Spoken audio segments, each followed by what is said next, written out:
Good evening बच्चों। Today I will teach you about uses of it. कल हमने जो डिस्कस किया था यूज ऑफ देयर, लेकिन आज हम डिस्कस कर रहे हैं यहाँ पर यूज ऑफ इट। और यूज ऑफ इट में जो हम यूज करते हैं इट का, वो हम कहाँ कहाँ पर करते हैं वो मैं आपको बता रही हूँ। यहाँ पर देखिए, ये है यहाँ पर यूज ऑफ इट।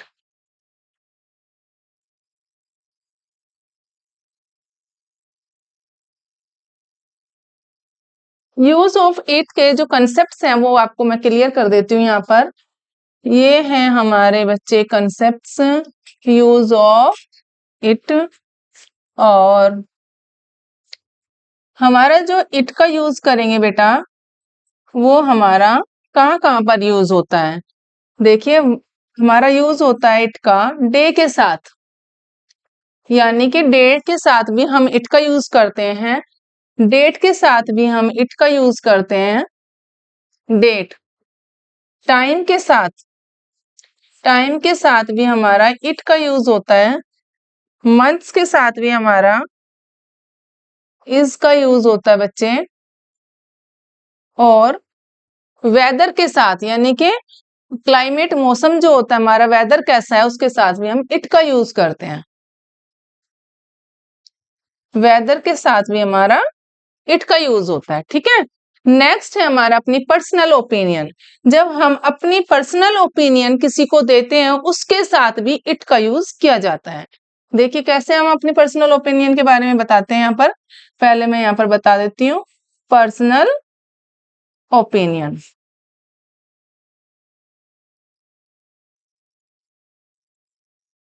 अब हम यहाँ पर डिस्कस करेंगे इन सब के बारे में वन बाय वन, यानी कि कितना है हमारा 1 2 3 4 5 6 के बारे में, यानी कि जो हमारे 6 स्टेप्स हैं, उन 6 स्टेप्स के बारे में हम वन बाय वन यहाँ पर डिस्कस करेंगे। सबसे पहले हम बात करते हैं डे की। किसकी बात कर रहे हैं हम यहाँ पर? सबसे पहले बच्चे डे की बात करते हैं। अब डे में कैसे करना है यहाँ पर देखिए, इससे रिलेटेड जो हमारे सेंटेंस है जितने भी, एग्जाम्पल में सपोज आपसे कोई पूछ रहा है what is the date today, what is the day today, तो हमने बोला इट इज संडे। जब भी आप कोई डे की बात करोगे, it is Monday, it is Sunday, it is Tuesday, तो इस तरीके जो सेंटेंस होते हैं वहां पर आप किसका यूज कर रहे हो? यहाँ पर इट का। किसका यूज करेंगे बच्चे? It is Sunday. तो यहाँ पर ये हुआ हमारा, इस तरीके से आप, यानी कि दिन को बताने के लिए कोई भी जो आप बता रहे हो कि आज ये डे है, तो इस तरीके से बताने के लिए आप किसका यूज कर रहे हैं? इट का। इट क्या कर रहे हैं हमारा? एज ए सब्जेक्ट काम कर रहे हैं यहाँ पर। After that we are using here is.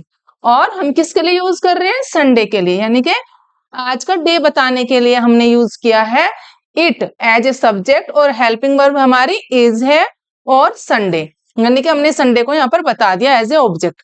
किसके बारे में बताया? संडे के बारे में। It is Sunday.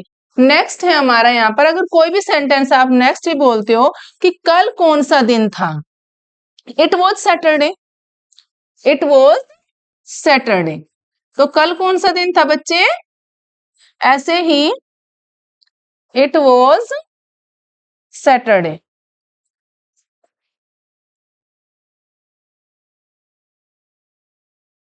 अगर हम था की बात करते हैं, कल वाले दिन की बात करेंगे, तो यहाँ पर हो जाएगा इट वॉज सैटरडे। अब यहाँ पर हम करते हैं अगर कल कौन सा दिन होगा, इट विल बी मंडे। तो यहाँ पर देखिए तीनों कंसेप्ट हमारे यहाँ पर है, था और होगा, यही हमारा होता है प्रेजेंट, पास्ट और फ्यूचर, यानी कि हमें यही बोलना है। तो क्या बोलेंगे यहाँ पर? It will be Monday. और हमने यहाँ पर नहीं लिखा है कल कौन सा दिन था, इट वॉज सैटरडे यस्टरडे। हमने यहाँ पे नहीं लिखा, कल सैटरडे था। और आज कौन सा दिन है? इट इज संडे टुडे, आज संडे है, ऐसे हम यहाँ पर बता देंगे। और कल कौन सा दिन था, होगा, it will be Monday tomorrow. ठीक है। तो हमारा ये हुआ यहाँ पर कंसेप्ट क्लियर।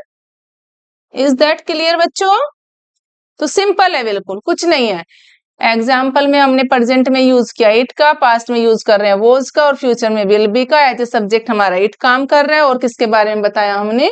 डे के बारे में यहाँ पर बता रहे हैं कि कल कौन सा दिन था, आज कौन सा दिन है और कल कौन सा दिन होगा। तो इस तरीके से हम जब बात करते हैं, कॉमन डिस्कस होती है, तो उसमें हम दिन की भी बात कर लेते हैं कई बार, तो वहां पर हमारा इट का यूज होता है।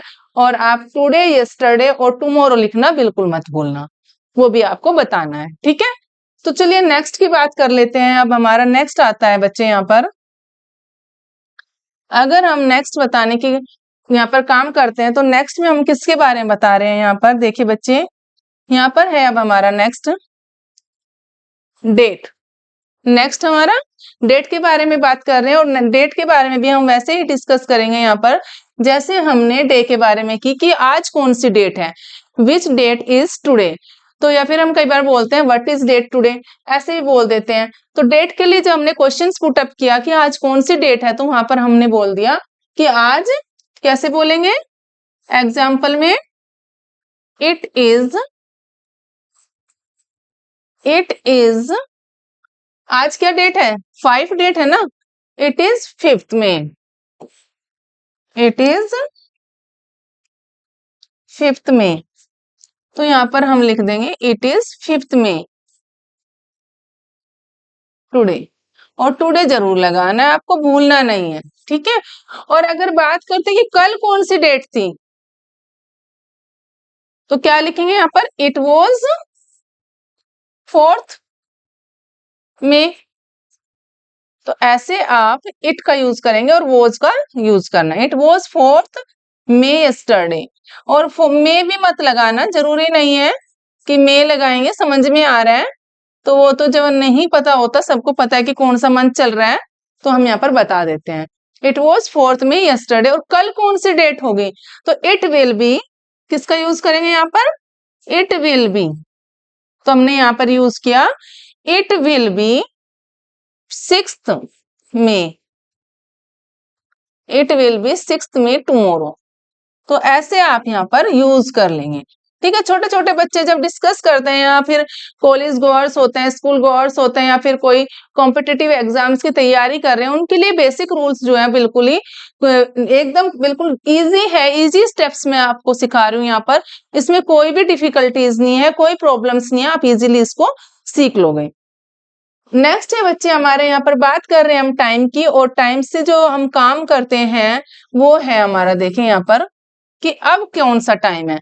टाइम के लिए हम यहाँ पर अपनी, अगर मैं बात करूँ तो आज क्या डे है, को क्या समय हो गया है, क्या टाइम है अब, तो टाइम के बारे में भी हम ऐसे ही डिस्कस करते हैं कि अब क्या टाइम हो गया है।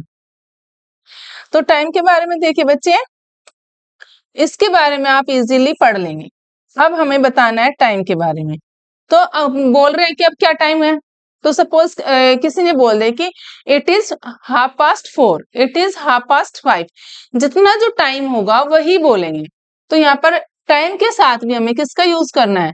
इट इज 5:30, या आप नंबरिंग में लिखेंगे या फिर फिगर्स में।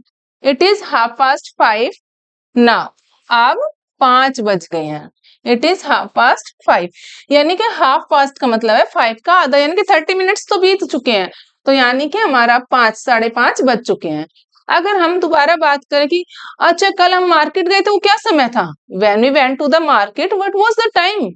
क्या टाइम था यार, मैं तो भूल ही गया, उस समय मार्केट गया था ना, उसी टाइम मेरे को कॉल आया था, पर यही नहीं पता मार्केट किस टाइम गया था मैं। तो मैं देख ही लेता अपने फोन में कि मतलब, या देख लेती किस टाइम फोन आया था, और फोन में नंबर भी सेव नहीं है, तो वो अननोन नंबर था।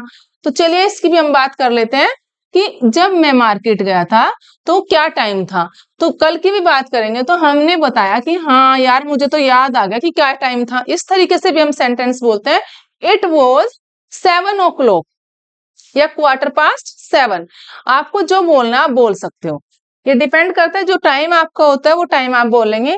It was 7:15, 7:15 yesterday. It was 7:15 का मतलब यानी कि 7:15 बजे हम वहां पर मार्केट गए थे। When I went to the market it was 7:15, यानी कि 7:15 बजे का टाइम था। तो इस तरीके से भी आप इट के साथ जो है एज ए सब्जेक्ट जो काम कर रहा है हमारी ये हेल्पिंग वर्ब और टाइम बता रहे हो, ऐसे आप कर लेंगे। ठीक है, और कल हम कितने बजे स्कूल जाएंगे ये भी तो बोलते हैं, क्या टाइम है स्कूल जाने का? इट इज 7 o'clock या इट इज 7:20, यानी कि हमें 7:20 पे स्कूल जाना है, या 7 o'clock स्कूल पहुंचना है, या 7:30 बजे हमें स्कूल पहुंचना है। तो 7:30 we have to reach in the school at 7:30 AM। तो इस तरीके जो सेंटेंस है वो भी हम यूज करते हैं, लेकिन यहाँ पर हम इट का यूज वहां पे नहीं किया हमने, यहाँ पर हमें इट का यूज कर रहे हैं। तो इट वॉज 7:15। या और भी मैं आपको बता दूं, टाइम के लिए हम यूज करते हैं, अगर अब क्या टाइम है, सपोज अभी टाइम है it is 6 o'clock, it is 6 o'clock, 6 बज गए हैं, इट इज 6 o'clock। इस तरीके से अगर आपको नेक्स्ट सेंटेंस की बात करें यहाँ पर कि कैसे करेंगे आप, यहाँ पर ये तो होगी टाइम की बात। अब हम बात करते हैं यहाँ पर मंथ की। ठीक है बच्चे, किस पे जा रहे हैं अब यहाँ पर हम? मंथ्स पर। ये चले गए हम यहाँ पर नेक्स्ट मंथ। तो मंथ्स के बारे में आप कैसे डिस्कस करेंगे? देखिए, मंथ्स पे डिस्कस करना है हमें कि अब कौन सा मंथ चल रहा है, कौन सा मंथ है। सेम उसी तरह से वही हमारा एग्जाम्पल बनाना है। It is May, it is May now, या it is May is going on, कि मंथ चल रहा है, मई चल रहा है। पहले कौन सा मंथ चल रहा था लास्ट? तो अप्रैल था। हाँ, अप्रैल में ही ऐसा हुआ था, यानी कि मई के साथ भी आप ऐसे बोलते हैं, या फिर कौन सा मंथ है अभी, या लास्ट कौन सा मंथ होगा, ऐसे भी आप यहाँ पर बोल सकते हैं अप्रैल मंथ के लिए। ठीक है,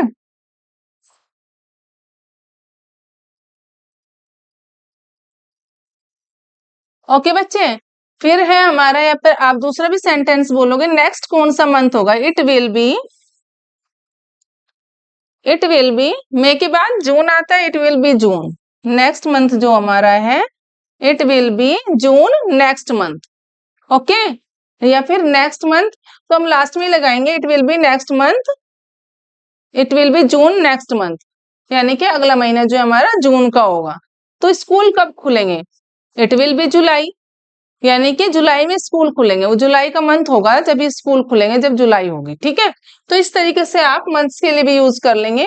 यहाँ पर जब हम यूज करते हैं इनका, तो ऐसे बच्चे आप मंथ के लिए यूज कर लेंगे। नेक्स्ट है बच्चे हमारा यहाँ पर वेदर। अब हम बात करेंगे यहाँ पर वेदर की, और वेदर में आपको करना क्या है, सबसे पहले हमें अपने मौसम के बारे में बताना है। मौसम की बातें करते हैं यहाँ पर। सपोज कई बार इतनी गर्मी हो जाती है तो क्या यूज करते हैं? It is hot today, it is hot today, आज बहुत गर्मी है, कल बहुत अच्छा मौसम था, इट वॉज, कल सुहावना मौसम था, यानी कि मन को बहुत अच्छा लग रहा था, it was pleasant, it was pleasant yesterday, it was pleasant yesterday, कल प्लीजेंट कैसा कैसा दिन था? प्लीजेंट, यानी कि सुहावना मौसम, जो अब अच्छा लगता है, मन को भाने वाला। तो इट वॉज प्लीजेंट यस्टरडे, कल बहुत अच्छा मौसम था। यार आज बहुत ठंड हो रही है, कई बार तो ठंड के मौसम में बच्चे बोलेंगे, कोई भी बोलेगा, किसी को भगवान से भी शिकायत हमेशा ही रहती है, अगर अच्छा मौसम हो तो ठीक है, अगर ज्यादा गर्मी हो जाए तो भी भगवान से कंप्लेन करते हैं, अगर ज्यादा सर्दी हो जाए तो भी कंप्लेन करते हैं, बारिश भी ज्यादा हो जाए तो भी कंप्लेन करते हैं। तो इंसानों से तो कंप्लेन रहती है सब लोगों को, लेकिन यहाँ पर भगवान से भी कंप्लेन है। तो यहाँ पर है हमारा, हमने बोला आज बादल छाए हुए हैं, कैसे बोलेंगे? It is cloudy, it is cloudy today, आज बादल छाए हुए हैं। ठीक है, और हमने कई बार हम ये भी बात करते हैं, क्लाउड, इट इज क्लाउडी, कई बार हम ये भी तो बोलते हैं बारिश हो रही है, इट इज रेनिंग, तो यहाँ पर कैसे यूज कर लेंगे? बाहर बारिश हो रही है, तो इट इज रेनिंग।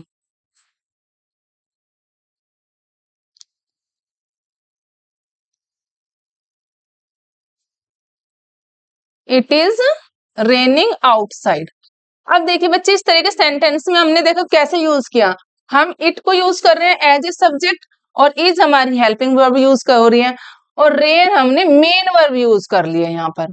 और मेन वर्ब के साथ क्या यूज किया हमने? आईएनजी लगाया है, ठीक है। तो इट इज रेनिंग आउटसाइड, बाहर बारिश हो रही है। और कई बार हम बोलते हैं बूंदाबांदी, इट इज ड्रिजलिंग आउटसाइड, बाहर बौछारें हो रही हैं। तो इस तरीके सेंटेंस भी हम यूज कर लेते हैं, ठीक है। तो ये है हमारा मौसम से रिलेटेड सेंटेंस, कि आप कुछ भी बोलना चाहेंगे तो यहाँ पर अपने डिस्कस कर लेंगे, ठीक है। It is hot, it is pleasant, it is clouding, it is raining. और कई बार तो ऐसी गर्मी होती है स्corching हीट, चुभने वाली। कैसी होती है गर्मी? It is scorching heat. तो स्corching हीट का मतलब होता है बच्चे चुभने वाली गर्मी। क्या होता है स्corching हीट का मतलब? स्corching हीट का मतलब होता है चुभने वाली गर्मी, चुभने वाली। कई बार लगता है ना कि यार इधर से भी कुछ खा रहा है, इधर से भी कुछ खा रहा है, यहाँ पे भी कुछ लग रहा है, तो अपने आप ऐसा फील होता है कि कुछ चुभ रहा है। चुभने वाली जो गर्मी होती है, स्corching हीट होती है वो, नहीं गर्मी, ठीक है। तो इस तरीके से भी आप यूज कर लेंगे। ओके, नेक्स्ट है बच्चे अब हमारा, किसके बारे में बात कर रहे हैं हम यहाँ पर? बात करेंगे अब हमारी है यहाँ पर बात करने का last, personal opinion. Personal opinion की जब हम बात करते हैं यहाँ पर, पर्सनल ओपिनियन की बच्चे यहाँ पर बात करते हैं हम, तो पर्सनल ओपिनियन में क्या बताना है? देखिए, अब आप कह रहे हो कि आपके पढ़ने का टाइम हो गया है, आपका पढ़ने का टाइम हो गया है। कैसे यूज करेंगे इस सेंटेंस को? देखिए, it is the time, it is the time to study now. इस तरह के सेंटेंस को बनाने के लिए आपको करना क्या है? सबसे पहले आपको इतना सेंटेंस लिख देना है, इट इज द टाइम, फिर हमें टू लगाना, आफ्टर दैट हमें, ये हमारा टू जो है फर्स्ट फॉर्म से पहले हम हमेशा यूज करते हैं, जो हमारा यूज होता है ये हमारी first form of the verb है, और टू को हमेशा फर्स्ट फॉर्म से पहले हम यूज करते हैं। तो टू स्टडी नाउ, यानी कि it is the time to study now. अब पढ़ने का टाइम हो गया, बच्चा खेल रहा है, पेरेंट्स बोल रहे हैं बच्चा पढ़ ले, it is the time to study now for you, अब तुम्हारा पढ़ने का टाइम हो गया है। नेक्स्ट है यहाँ पर, it is the time, it is the time to play. अब खेलने का समय हो गया है। अब बच्चे ने बोला पढ़ तो लिया बहुत, अब खेलने का समय हो गया, it is the time to play now. It is the time same उसी की तरह है, हमारे इन्फिनेटिव हम टू यूज कर रहे हैं यहाँ पर, और टू के बाद हमने यहाँ पर फर्स्ट फॉर्म यूज किया। क्या यूज कर रहे हैं बच्चे? यहाँ पर हम फर्स्ट फॉर्म यूज कर रहे हैं आफ्टर टू। देखिए ये हमारी क्या है, यहाँ पर फर्स्ट फॉर्म है दोनों ही। नेक्स्ट सेंटेंस है हमारा, इट इज, और अगर आप इसको वॉज में भी यूज करना चाहेंगे तो वॉज में भी यूज कर सकते हैं। It was the time to teach the students when you were going to the market, या फिर when you went to the market, जब तुम बाजार गए थे वो तो तुम्हारे बच्चे पढ़ाने का टाइम था ना। तो उस तरीके से भी सेंटेंस बोल सकते हैं हम। कैसे बोलेंगे? देखिए इस तरह के सेंटेंस को, it was the time, it was the time to teach the students, teach the, teach, teach the students,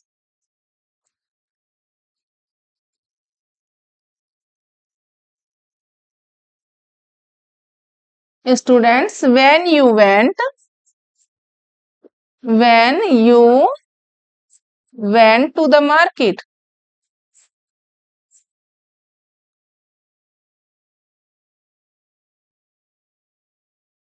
यानी कि जब आप बाजार गए थे तो तुम्हारा पढ़ाने का टाइम था। It was the time to teach the students when you went to the market. इस तरह के बहुत सारे सेंटेंस होते हैं बच्चे, आप यूज कर सकते हो अपनी डेली लाइफ में। डेली रूटीन सेंटेंसेस हैं ये, ऐसे आप बना लेंगे। नेक्स्ट है हमारा, अब तुम्हारा खाना खाने का टाइम हो गया है, कैसे यूज करेंगे? It is the time to eat the food, और ईट द फूड की जगह पे आप टेक द फूड यूज करना बच्चे। It is a impressive language. Eat जो होता है छोटे बच्चे यूज करते हैं, बट आप बड़े हो तो आप टेक का यूज कर लेना। It is the time to take the food now, खाना खाने का समय हो गया है। तो इस तरीके से आप सेंटेंस बना लेंगे। इससे रिलेटेड और भी बहुत सारे सेंटेंस हैं, जैसे कि अगर मैं आपको बताऊं यहाँ पर कैसे यूज करना है आपको उसका।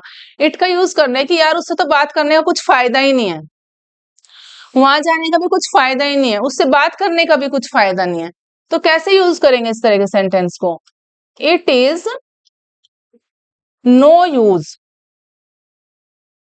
टू टॉक टू हिम, उससे बात करने का कोई फायदा नहीं है, समझने वाली तो है नहीं है, समझने वाला तो है नहीं वो। अगर बॉय है तो हिम, और गर्ल है तो क्या यूज करेंगे? हर। उससे बात करने का कोई फायदा नहीं है। बात उससे की जाती है किसी के माइंड में कुछ आ रहा हो तो उसे तो बात ही करने का कुछ फायदा नहीं, समझने को ही तैयार नहीं है तो बात ही क्या करेंगे उससे। तो इस तरह के सेंटेंस वहां पे भी यूज होते हैं। It is no use to talk to him और हर। ठीक है, नेक्स्ट सेंटेंस है, it is no use to do that work, यानी कि उस वो काम करने का तो कुछ फायदा ही नहीं है। It is no use to do that work, उस काम को करने का कुछ फायदा ही नहीं है, करो मत करो, कोई कहने वाला तो है ही नहीं, तो क्यों ही कर रहे हो, वो काम ऑलरेडी है, हो चुका है, क्यों ही कर रहे हो आप उस काम को। तो इस तरह के सेंटेंस में हम यूज कर लेंगे। और जब हम बोलते हैं कि अब हमारे जो पर्सनल ओपिनियन में आता है कि जब हम बात करते हैं अपनी ड्यूटी से रिलेटेड, तो ऐसे सेंटेंस भी यहाँ पर बनाए जाते हैं, जैसे कि अभी मैं आपको बताती हूँ। यानी कि देखिए बच्चे, यहाँ पर हम अपने ड्यूटी से रिलेटेड भी बात करते हैं कि देश की सेवा करना हमारा कर्तव्य है। तो इस तरीके सेंटेंस में भी हम पर्सनल ओपिनियन जब हम किसी को देते हैं तो वहां पे भी हमें यूज करना है कि देश की सेवा करना हमारा कर्तव्य है। तो यहाँ पे इट भी हमारा एज ए, इट कैसे यूज कर रहा है? एज ए हमारा सब्जेक्ट यूज कर रहा है, यानी कि it is our duty to serve our country, to serve our country, देश की सेवा करना हमारा कर्तव्य है। पेरेंट्स की बात मानना, यानी कि पेरेंट्स की आज्ञा का पालन करना हमारा कर्तव्य है। कैसे बोलेंगे? It is our duty to obey our parents, to obey our parents, अपने पेरेंट्स की आज्ञा का पालन करना हमारा कर्तव्य है। ठीक है, बड़ों की रिस्पेक्ट करना भी हमारा कर्तव्य है। कैसे बोलेंगे? It is our duty, same वही है, बस टू को लगाना है और टू के बाद जो आप लिखना चाहते हो as per your choice. It is our duty to respect our elders, respect our elders, यानी कि ओहो, रेस्पेक्ट आवर एल्डर्स बच्चे, बड़ों की सेवा, यानी कि